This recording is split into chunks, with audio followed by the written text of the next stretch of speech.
大家好，我是山小妮儿。今天不做面包了，我们来说说天然酵种。更确切的说法可能是自制酵种、野生酵种。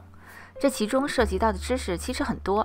我今天主要想尝试回答实际操作中的一些问题，特别是关于酵种活力的。这也是让我一度很头疼的问题。如果有说的不对或者不完善的地方，欢迎大家给我留言和讨论。目前我做欧包用的酵种是去年新养的，还不到1年。和几年前我第一次养酵种不同的是，这次我对它更好了一点，也就是努力的规律的喂养它。但做到这一点不太容易。比如我这会儿正在打字，忽然就想起来，得去喂一下酵种。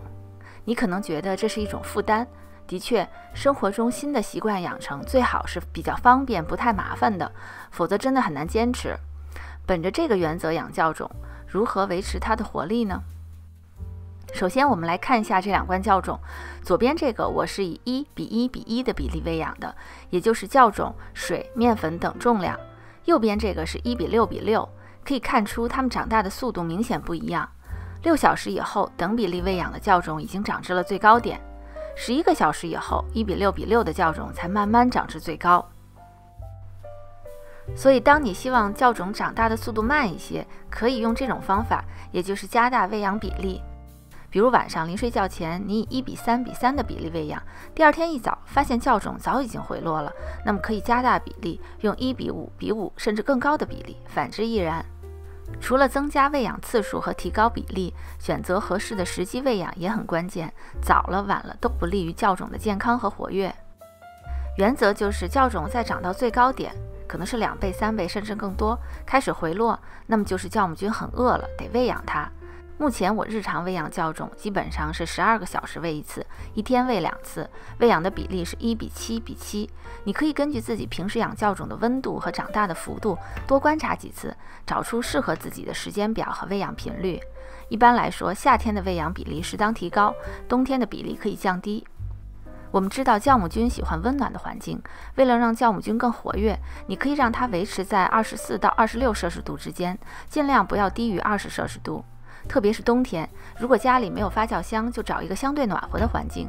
我最近经常把酵种放在微波炉里，大概维持在23摄氏度左右。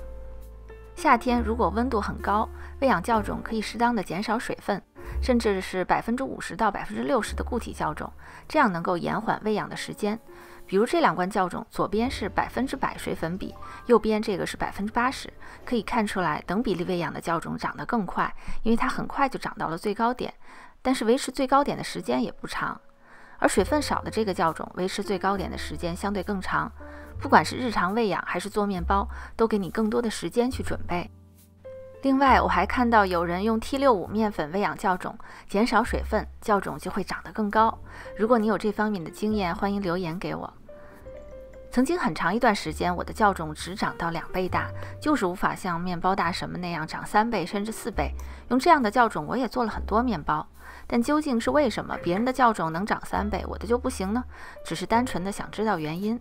有一次我看到一位面包博主说，他有一次外出旅行，把酵种放进冰箱了几个星期，回来以后虽然酵种还活着，但就是活力不强，所以他又重新喂养了一份酵种，再也不把它放进冰箱了。我看了他的经历，恍然大悟，原来自己的酵种经常的进出冰箱，怪不得长得不好。于是我用了一段时间，每天在室温规律的喂养和观察，确实效果很不错。可是对我来说，这样喂养酵种还是太不方便了。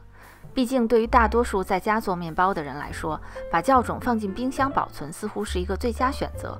低温会大大降低酵母菌的活力，但它还是在缓慢生长。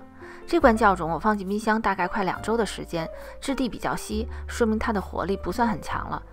接下来我想做面包，那么首先就是让这份酵种恢复元气，重新变得活力十足，这是做好面包的第一步。我的做法是在2天的时间里进行4次喂养，达到我的目标。看一下这份酵种，4个小时长到了2.75倍大，可以看出从冰箱里拿出来的酵种没有想象中那么疲弱。从表面来看，呈微微隆起的弧形，气泡并不多，此时的酵种还在长大。7个小时以后，它长到了3.25倍大，从瓶身和表面来看已经有很多气泡，但表面比较平，这时候我觉得它已经长到了最高点，开始有下降的趋势了。第4次喂养以后，来看一下它的状态。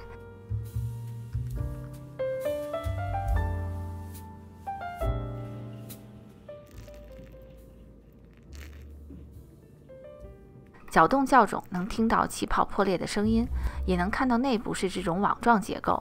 我觉得它已经可以来制作酵头了。根据做面包的时间表，我今天是晚上制作酵头，我用了1:7:7的比例，而只用了3克活跃的酵种。这里要说明一下，日常喂养我都是用比较少的酵种，主要是避免浪费。但我也知道有的朋友用3克或者5克酵种就是长不大，用10克、20克就长得很好，所以还是要根据自己酵种的情况来调整。通常来说，在冰箱里存了3天以内的酵种，拿到室温回温一下，可以直接做面包。但如果超过了3天，甚至更长时间，活力会比较弱，需要在温暖一点的环境里多喂养几次，恢复它的活力。另外，剩余的酵种我会把它放到一个玻璃碗里，这个碗里存的都是最近喂养的剩酵种，每次放进去一点，就搁在冰箱的冷冻层保存。对，冷冻层。过一段时间想用的时候，提前1天放回冷藏层，就可以直接用掉了。然后我们来说说日常喂养天然酵种用什么面粉比较好。培养天然酵种的最初，选择黑麦粉和全麦粉比较容易成功。我之前分享的天然酵母种养成记里面用的是全麦粉。至于日常喂养，本着方便的原则，手边有什么面粉就用什么。我用过中筋粉、高筋粉、全麦粉、黑麦粉都可以，但最好是没有漂白和过多添加剂的面粉。不同的面粉制作的酵种有各自的特点。黑麦粉会给酵种增加多一点的营养。假如最近你的酵种活力不够了，你就可以尝试加一些全麦粉和黑麦粉。我们看一下，左边这一瓶是全部都是高筋粉喂养的，右边这一瓶是加了1份黑麦粉的酵种。从喂养初到12小时长至了最高点。加了黑麦粉的酵种回落似乎更快，25个小时以后，它们都已经回落到2倍大了。我们再来看一下表面的状态变化。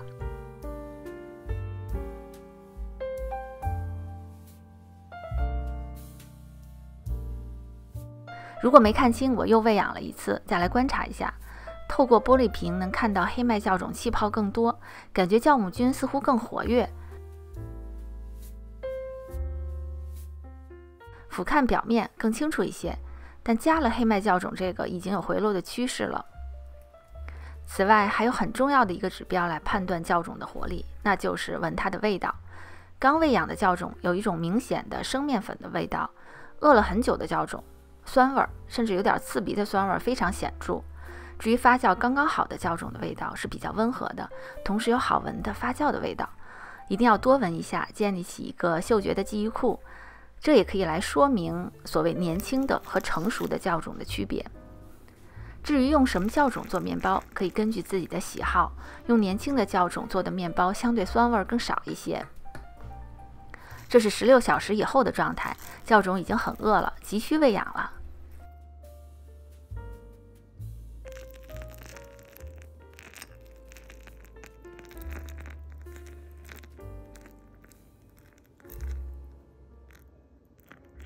今天的瓶瓶罐罐有点多，谢谢你的耐心观看。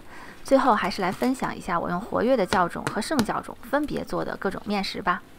这是我最近做的懒人欧包，就是基本靠长时间发酵、很少操作面团的方式做的面包。只要酵头够活跃，面包都不会差很多。但是如果酵种不够有力，再怎么操作面团也很难弥补。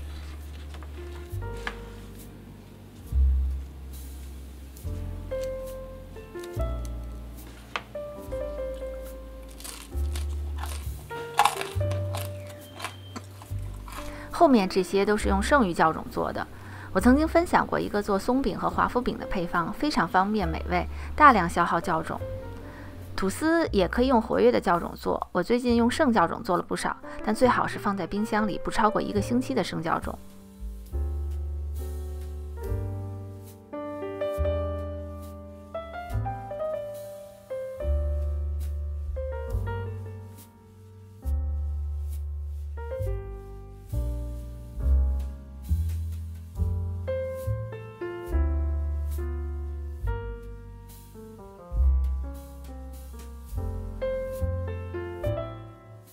韭菜3件包子也是用剩酵种做的，是我们的最爱。不过我的手艺可没有这么好，正在向奶奶学习。总之，我觉得养教种不是也不应该成为生活中的负担。希望你的天然酵母种充满活力。下次见。